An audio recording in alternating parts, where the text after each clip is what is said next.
Bom dia, sétimo ano, tudo bem? Espero que estejam todos bem, né? Nossa aula de hoje nós vamos fazer a correção da tarefa de casa, página 263 e 265, RA, a gente vai comentar aqui, né? E vamos também fazer a correção da página 268. Em seguida, nós daremos continuidade à explicação do capítulo 1 sobre o sistema cardiovascular, certo? Então, vamos começar aqui com a correção. Todo mundo com o livrinho, né? Vocês já viram o RA, tá? E o que esse primeiro RA fala? Da página 263, né? No RA, gente, vocês assistiram, né? Uma animação com a explicação sobre a parte de anatomia e fisiologia do sistema cardiovascular, ou seja, toda a descrição de como é o coração, de como são os vasos sanguíneos, né? O sangue, tá? E também, além dessa explicação, temos um vídeo, né, que mostra o funcionamento do coração, os batimentos, as cavidades do coração, os átrios, os ventrículos, como é que eles se contraem, através de que processo, como é que eles relaxam, né, a sístole e diástole.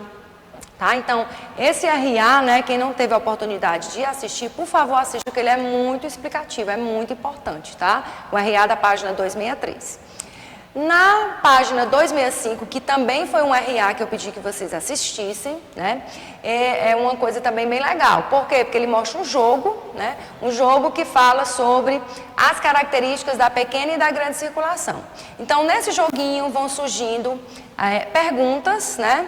Que vão estar associadas, né? Características que vão estar associadas tanto à pequena circulação e depois começa da grande circulação. Então, o que tem a ver, quais são os processos que estão envolvidos na pequena circulação e na grande circulação. Então, isso aí é muito importante, porque depois que você estudou no seu livro, que você fez a resolução da tarefa de casa, para que você possa realmente testar, né, se divertir um pouco, né, marcando o que você acha que está associado com a pequena circulação e o que você acha que está associado à grande circulação, ok?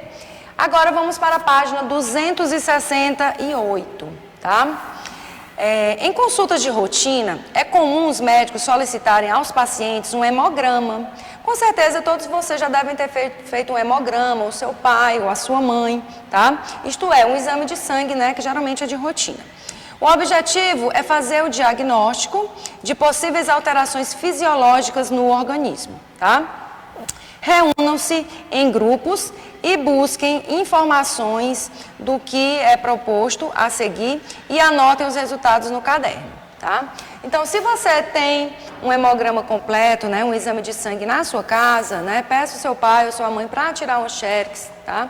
Ou uma cópia. Se já for um exame antigo, né, colar, né, isso aí no caderno para você poder analisar e poder responder os outros itens, né?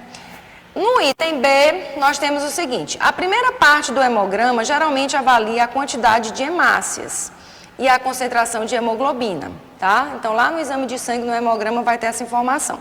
Compara a quantidade desses elementos obtidos no hemograma com os valores de referência disponibilizados pelo laboratório que realizou o exame. Então, lá no hemograma vai ter o valor que deu de hemácia e de hemoglobina, né, nessa primeira parte aí do hemograma, no seu resultado, e do lado tem o parâmetro normal, né, que seria até a faixa normal desses elementos do sangue, tá? E aí, houve alguma alteração? Como esse resultado pode ser avaliado? Então, você vai observar se lá no seu hemograma, que é aquele que você escolheu, vai ter alguma coisa que vai estar fora do valor de referência, que também vai estar no exame de sangue, que o laboratório já coloca, tá? Se houve alguma alteração, isso aí vai ter que ser levado ao médico, né? E o médico ele vai analisar e vai tomar as devidas providências, tá? No item C, ele pede, né, na segunda parte do hemograma, avalia os leucócitos. Os leucócitos são os glóbulos brancos do sangue e as plaquetas que são responsáveis pela coagulação sanguínea, tá? Como você e os colegas de seu grupo avaliam os resultados obtidos se comparados com os valores de referência? Então, isso aí também é uma resposta pessoal. Vai depender se houve ou não alguma alteração dos seus leucócitos e na quantidade de plaqueta. Por exemplo, se as plaquetas estiverem abaixo do valor normal, isso pode indicar um risco de hemorragia, já que as plaquetas são responsáveis pela coagulação do sangue, né? E se os leucócitos estiverem, por exemplo, muito altos, Se os leucócitos estiverem muito altos, a quantidade, né, isso significa dizer que o seu corpo ele está se defendendo de algum agente infeccioso. Então, isso é um sinal, né, de que você teve alguma infecção ou está com alguma infecção. Se, por exemplo, aqui no item B, as hemácias estiverem abaixo do normal, isso pode levar a crer que você possa estar com anemia, né? A hemoglobina e a hemácia estando baixo significa um sinal de anemia. Você tem que repor, né, isso aí com sulfato ferroso de farmácia ou com alguns alimentos que tem muito ferro, né, como feijão, fígado, tá? Dentre outros. E no item D, antes da invenção dos exames laboratoriais, o diagnóstico de doenças era feito somente por meio de observação do paciente. Porém, com os avanços tecnológicos, foi criado o hemograma. Quais vantagens a invenção dessa tecnologia trouxe? Né? Graças ao hemograma, gente, é possível identificar a presença de doenças e, consequentemente, né, dar um diagnóstico para poder ter um tratamento mais assertivo, né, dessa doença. Tá bom? Então, essa foi a nossa correção. Agora, nós vamos falar sobre o sangue e a defesa orgânica, né? Nós vimos na aula passada que o sangue, a parte sólida, ele é formado por 3 constituintes: as hemácias, os leucócitos e as plaquetas. Então, os glóbulos brancos, que são os leucócitos, né, são responsáveis por defender o nosso corpo. Como é que essa célula faz isso, professora? Elas defendem o nosso corpo fagocitose. E o que seria a fagocitose? É quando o leucócito, ele vai englobar, ele vai engolir, tá? Uma célula invasora, seja uma bactéria ou um vírus, destruindo essa substância, né? Esse agente infeccioso, tá? Então, os glóbulos brancos defendem por fagocitose e são capazes de detectar antígenos. O que são antígenos? São qualquer substâncias estranhas, que podem ser vírus ou bactérias, e são eles que desencadeiam a produção dos anticorpos, né? Que são as células de defesa do nosso corpo.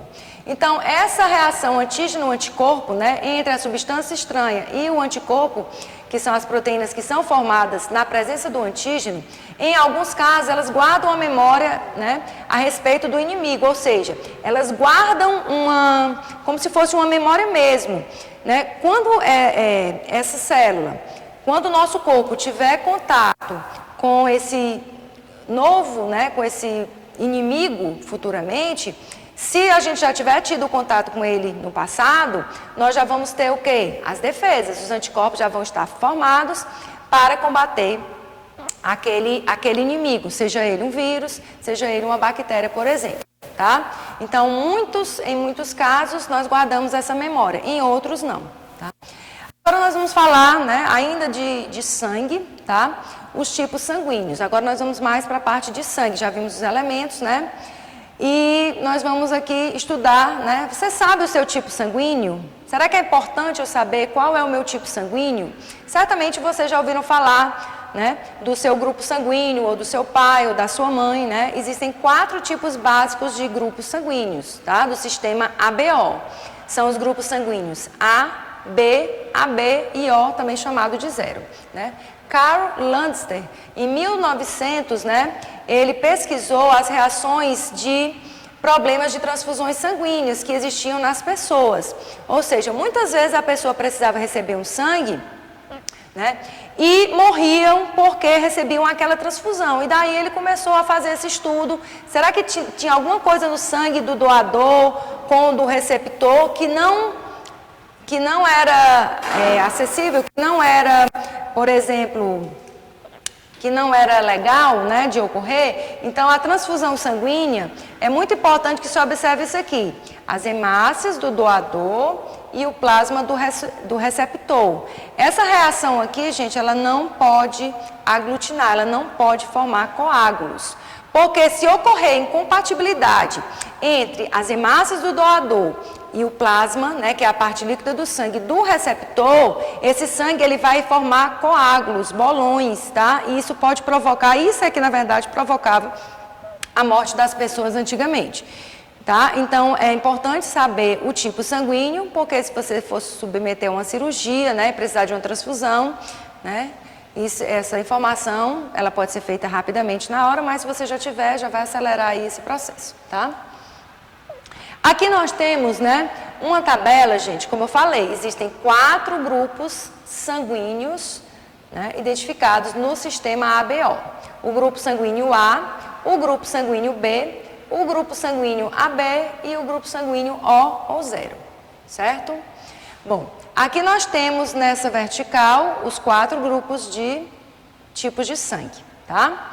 Os 4 que existem nesse sistema. Então, existem reações entre o antígeno, que vai estar nas hemácias, e os anticorpos que vão estar no soro, tá? A substância chamada de antígeno, né, ela é também chamada de aglutinogênio. Então, o aglutinogênio na hemácia é que vai dar o nome ao grupo sanguíneo. Ou seja, se uma pessoa ela tem o aglutinogênio A nas suas hemácias, significa dizer que ela é do grupo sanguíneo A, tá? Não esqueçam. Se a pessoa tiver nas suas hemácias o aglutinogênio B, essa pessoa vai ser do grupo sanguíneo B. Se ela tiver simultaneamente nas hemácias o aglutinogênio A e o B, ela vai ser do grupo sanguíneo AB. E se ela não tiver nenhum aglutinogênio nas hemácias, ela vai ser do grupo 0. Não tem, então é 0 ou também chamado de grupo O, tá? Aqui do lado nós temos a aglutinina ou anticorpo, né? Essas substâncias, né, que são os anticorpos, elas são encontradas aonde? No soro. Então, se a pessoa é do grupo A, tá? Ela tem um aglutinogênio A nas suas hemácias, ela vai ter um anticorpo anti de anticorpo, tá, gente? Anti-B, ou seja, contra o sangue B. Então, uma pessoa que é do grupo A, ela não vai poder doar, por exemplo, o sangue para uma pessoa do grupo B. Por quê? Porque ela vai ter no seu soro, né, ela vai ter aqui a hemácia, que é o aglutinogênio A, e a pessoa que é do sangue B, ela vai ter os anticorpos contra o sangue A. Então, isso vai causar reação de incompatibilidade, processos de coagulação indevidos nos vasos sanguíneos que podem levar à morte do indivíduo, tá? Então, a pessoa que é do grupo sanguíneo A, ela tem o aglutinogênio A e tem a aglutinina anti-B contra o sangue B, por isso que ela não pode doar para quem é B e nem receber do B, tá? A pessoa que é do grupo sanguíneo B, ela vai ter o aglutinogênio B, né? Lembrando que o nome do aglutinogênio é o mesmo do grupo sanguíneo, e ela vai ter o anticorpo ou a aglutinina anti-A.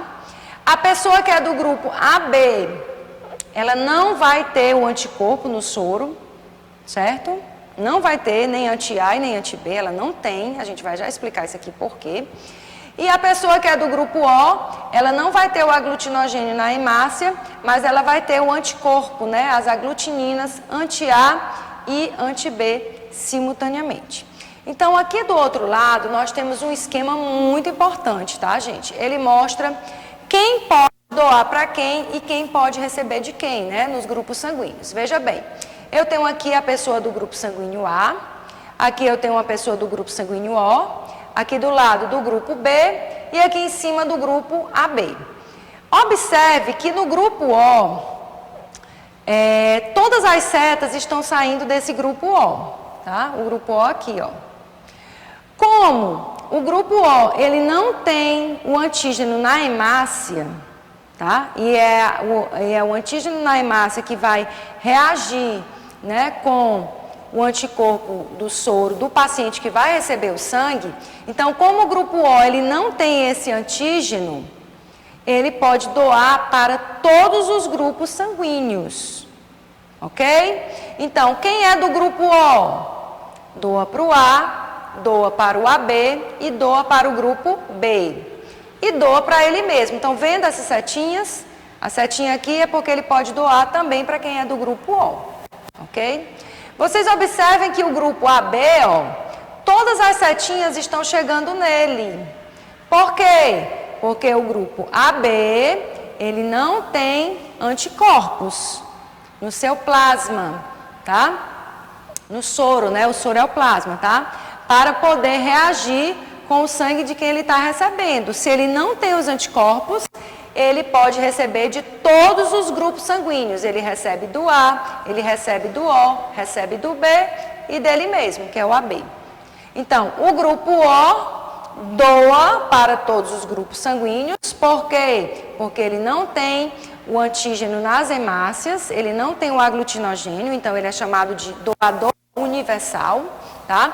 E o grupo AB, ele é chamado de receptor universal, por quê? Porque ele não tem os anticorpos no seu plasma, podendo receber sangue de todos os grupos, certo? O grupo A, ele pode doar para o AB e pode receber e pode doar para o A, né? E ele recebe de quem? Ele recebe do A e recebe do O. O grupo B, quem é do grupo sanguíneo B? Ele recebe do O, tá? Recebe dele mesmo, que também é o B. E ele pode doar tanto para o AB quanto ele pode doar para o próprio B, ok? Então, resumindo, esse esquema é muito importante, né? Essas setinhas indicam que eles recebem dele mesmo, todos, tá? Que o grupo O é o doador universal, então todas as setas saem dele. E que o grupo AB é o receptor universal, né? Chegando todas as setinhas nele, tá? Agora nós vamos falar do fator RH. Ah, professora, mas o meu sangue é o O negativo, né? Não é só o O. Então, são dois fatores, né? Um sistema ABO e um sistema de fator RH. O ABO determina se o sangue é A, B, AB ou O. E o fator RH significa dizer que a pessoa ou tem o sangue positivo ou negativo. Então, o mesmo cientista, né, Karl Landster, em 1940, e Alexander Solomon, eles também estudaram, né, as reações de incompatibilidade sanguínea, observando que em alguns casos existia também coagulação em determinadas transfusões, ou seja, a pessoa acabava morrendo quando tomava, mesmo tomando do mesmo tipo sanguíneo, por exemplo, a pessoa é do A e recebendo sangue do A, mesmo assim ainda dava problema de incompatibilidade sanguínea. Foi daí que eles estudaram e descobriram esse fator RH. O fator RH, gente, é justamente em homenagem a esse macaco, né, que foi feito o experimento, o macaco Rhesus. Rhesus, daí o nome do fator, né, RH, em homenagem a esse gênero de macacos, tá? O que foi que fizeram? Né? Pegaram o sangue do macaco e injetaram numa cobaia, tá? Um coelho. E isso estimulou a produção de anticorpos anti-RH pelo coelho. Depois o sangue do coelho foi retirado, o soro com anticorpos foi extraído desse sangue, tá? E ele foi testado no sangue de pessoas. Aqui é uma lâmina com 2 gotinhas de sangue, tá? Uma delas, nas 2 gotinhas de sangue, então foi colocado um pouquinho desse soro anti-RH aqui e nesse sangue aqui. Nesse caso aqui, ó, da esquerda, nós temos uma reação positiva para o fator RH, ou seja, a pessoa, quando reagia assim, as hemácias coagularam, ficava cheio de bolõezinhos, né? Isso dizia que a pessoa era RH positivo, seu sangue, tá? E não coagulou nesse caso, quando o sangue não coagula, né? O sangue fica lisinho do mesmo jeito, mesmo colocando o soro com os anticorpos anti-RH, a pessoa seria RH negativo, tá? Então, mais da metade, né, 85%, bem mais da metade da população tem um sistema, né, de RH positivo, tá? De reação com o soro contendo os anticorpos anti-RH. E a menor parcela da população, tá? Mais ou menos 15%, não tem essa reação de coagulação quando recebe esse fator. Então, só para a gente resumir, né? O antígeno, ele indica o fator RH, tá? E os anticorpos, né? É esse fator anti-RH que a gente observou aqui, que é colocado para a gente ver se o sangue é positivo ou negativo, tá? Nas pessoas que são do grupo RH positivo, elas apresentam o fator RH, né? E o negativo elas não apresentam, tá? Então, quem pode receber de quem? Nas pessoas RH positivo, elas podem receber tanto de positivo quanto de negativo, mas se a pessoa for o grupo sanguíneo RH negativo, ela só vai receber de negativo, certo? Aqui nós temos uma tabela que tem no livro de vocês, eu vou deixar para vocês analisarem, tá? Receptor universal, ó, é o AB, ele recebe de todos os grupos, tá? E o doador universal, ele vai doar para todos os grupos.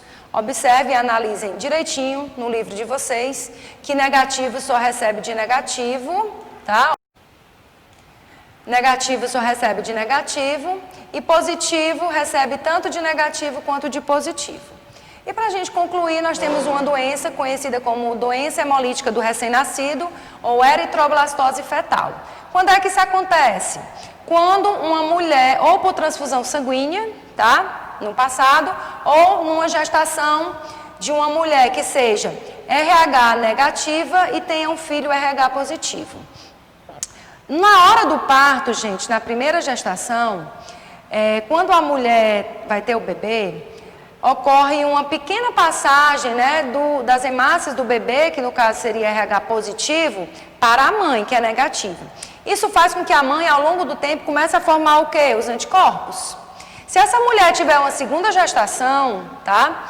Ela já vai ter os anticorpos que vão atuar contra as hemácias do feto. Ela vai destruir, esses anticorpos vão destruir as hemácias do feto, causando ou a morte desse feto, ou ele nascendo com hemácias defeituosas, que faz com que ele precise de uma transfusão, né, assim que ele nasce o mais rápido possível, porque as hemácias elas não chegam a amadurecer. Isso compromete o transporte de oxigênio e todo o metabolismo daquela criança. Então, qual é a condição para a eritroblastose acontecer? Transfusão sanguínea e a gestação de uma mulher RH negativo de um filho positivo. Obviamente que o pai da criança vai ser positivo, ok? Então, a nossa aula de hoje vai ficando por aqui, né? A agenda de casa vai para a página 271, tá bom? Então, tenham todos uma boa semana e até a nossa próxima aula. Tchau, tchau.